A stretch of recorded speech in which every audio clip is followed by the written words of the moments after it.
우리 기도하겠습니다. 하나님, 감사합니다. 오늘도 주의 말씀 앞에 우리를 세워주셔서 감사합니다.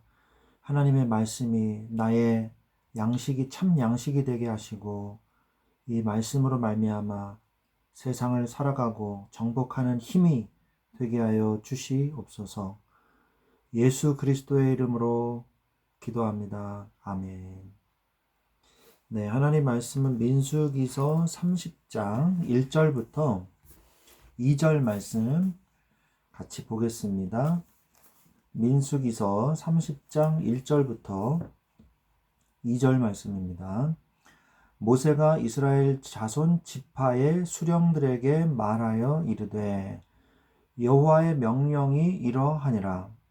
사람이 여호와께 서원하였거나 결심하고 서약하였으면 깨뜨리지 말고 그가 입으로 말한 대로 다 이행할 것이니라. 아멘.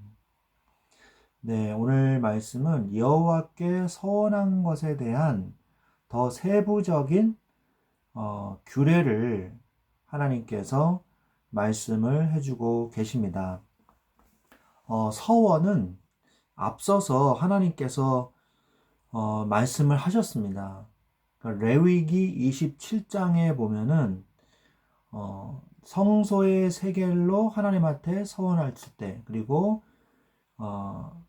예물로, 그러니까 제물이죠. 양이나 소나 염소로 하나님께 서원할 경우, 그 다음에 집을 하나님께 바치는 경우, 또는 땅을 하나님께 바치는 경우에 대한 규례가 레위기 27장에 나오고, 그리고 민수기 6장에 보면은 자기 자신을 드리는 나실인, 이 나실인의 규례를, 나실인의 헌신이죠. 이것을 또 말씀을 하고 계시고, 오늘 또 민수기 30장에서 서원에 대한 추가적인, 보다 세부적인 규례들이 나오는 것을 볼 수가 있습니다.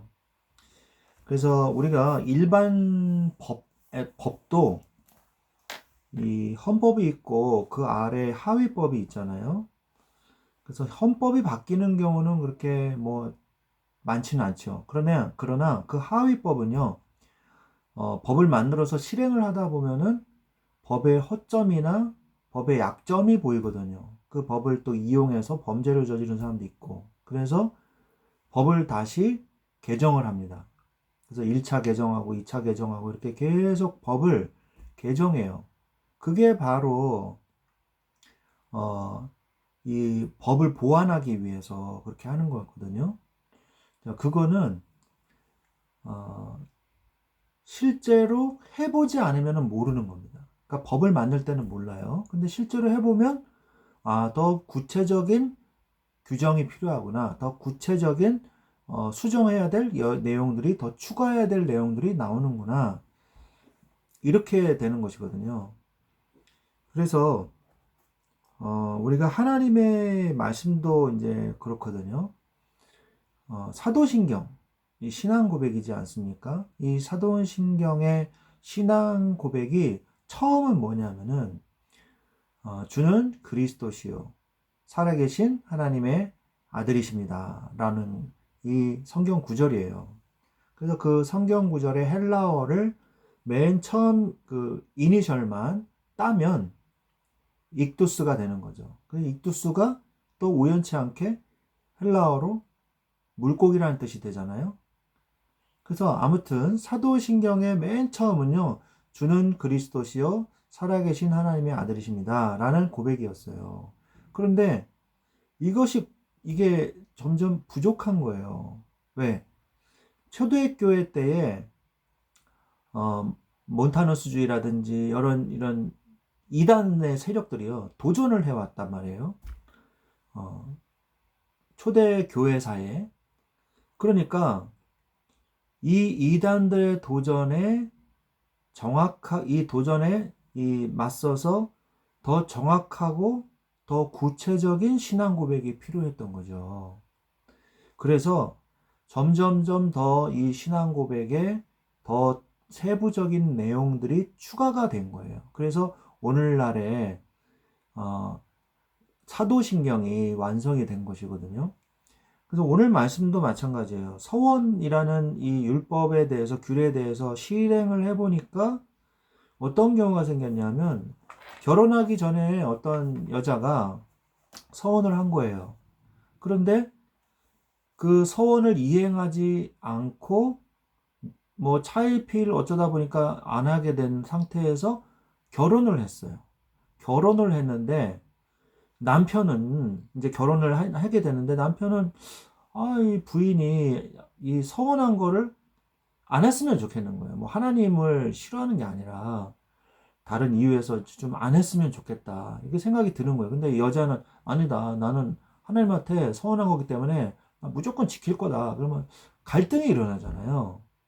가정 문제로 이 갈등이 일어나잖아요. 그럴 때는 남편이 하지 마라 이렇게 얘기하면 안 해도 된다, 서원을 안 지켜도 된다, 이렇게 말씀해 주시는 거죠. 그리고 남편이 묵인하고 가만히 있으면, 하라라고 얘기 안 하고 가만히 묵인하고 있으면 하는 걸로 여겨진다, 이렇게 말씀을 하시죠. 그 다음에 어린아이가, 이제 첫 번째는 어린아이가 나옵니다. 어린 딸이 하나님 앞에 서원했을 경우에는 아버지가 하지 마라 그러면은 안 해도 된다, 하나님이 용서해 주시는 거죠. 그 다음에 이제 결혼하기 전에 여자가 서원했는 경우 방금 얘기했죠. 그 다음에 세 번째는 뭐냐면 과부나 이혼한 여자가 서원한 경우, 그 경우는 자신이 책임지면 된다라고 얘기를 하고요.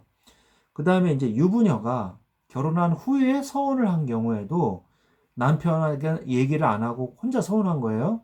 상의를 안 하고. 그런 경우에 이제 남편도 안 된다, 그러면 하나님이 그래 알았다 하고 그거를 사하해 주셨다, 사하해 주신다라는 규례인 것이죠. 그런데 남자가 가만히 있다가 그 묵인한다는 거잖아요. 아무 말도 안 하는 거는 찬성이라는 거거든요. 그런데 가만히 있다가 나중에 서원을 해야, 진짜 해야 되는데 그때 가서 나중에 늦게 안 돼요, 뭐 이러는 거는 안 된다라고 말을 합니다.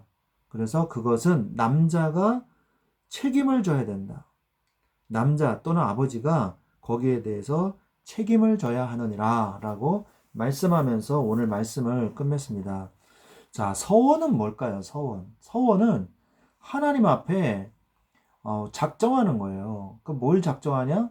얼마만큼의 기간 동안 내가 하나님께 집중하겠습니다. 그거 이제 최소 한 달부터라고, 나시린의 서원은 한 달부터라고 얘기를 하고, 한 달부터 평생까지 서원할 수 있다라고 말을 하죠. 또는 뭐예요?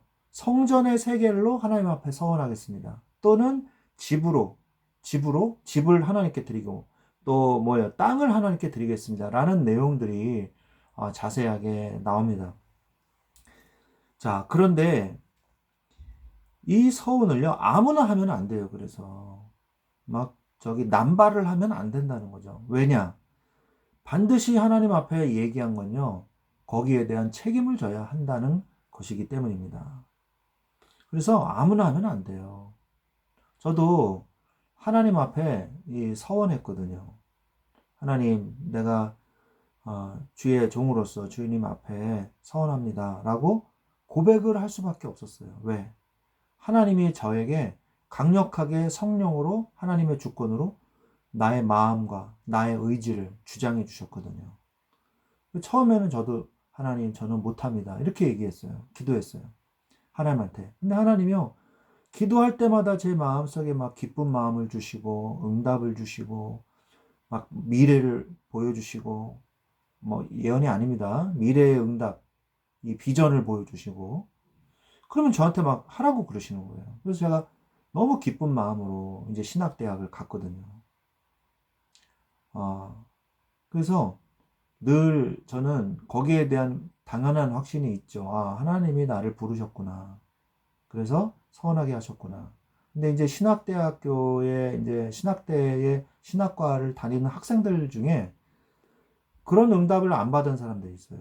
그리고 이제 그 대학원에 가서도 그 응답을 못 받아 가지고요, 전도사까지만 하다가 목사 한 수는 안 받고 그냥 일반 직장으로 이제 가는 그런 사람들도 제가 꽤 많이 봤거든요.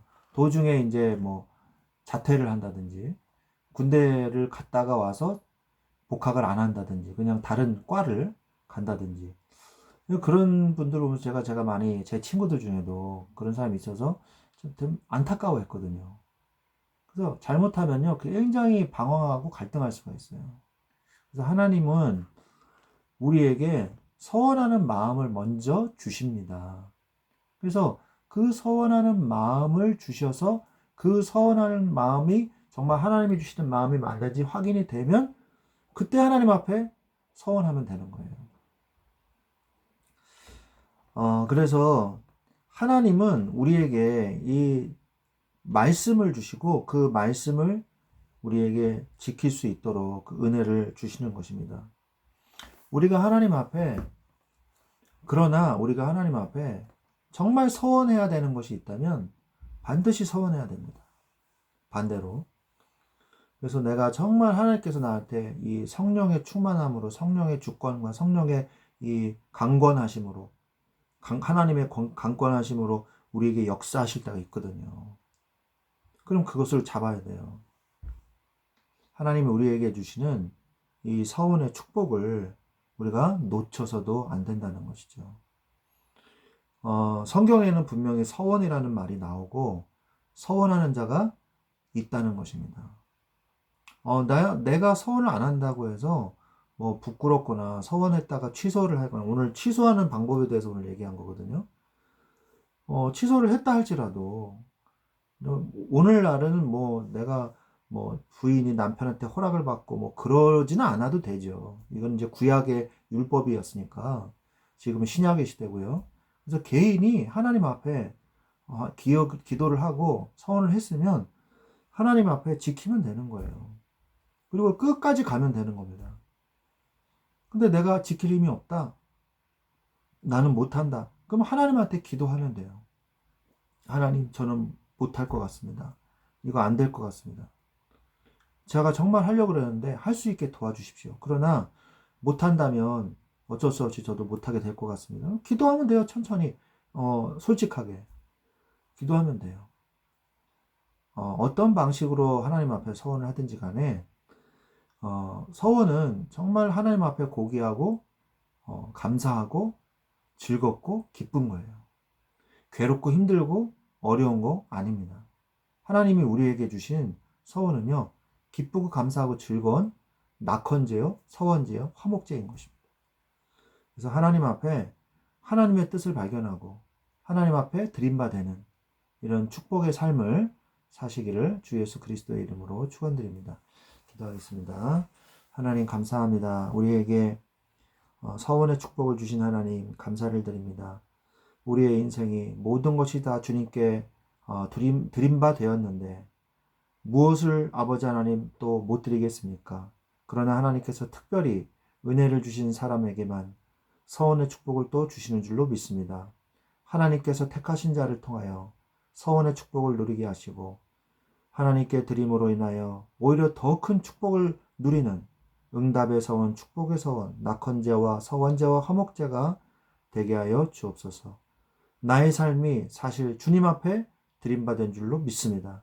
나의 삶이 하나님께 온전히 드려지는 이 인생과 그 삶을 주께서 끝까지 지키고 보호하여 주시옵소서. 주님 앞에 드림받은 이 축복을 주님이 완성하실 줄로 믿습니다.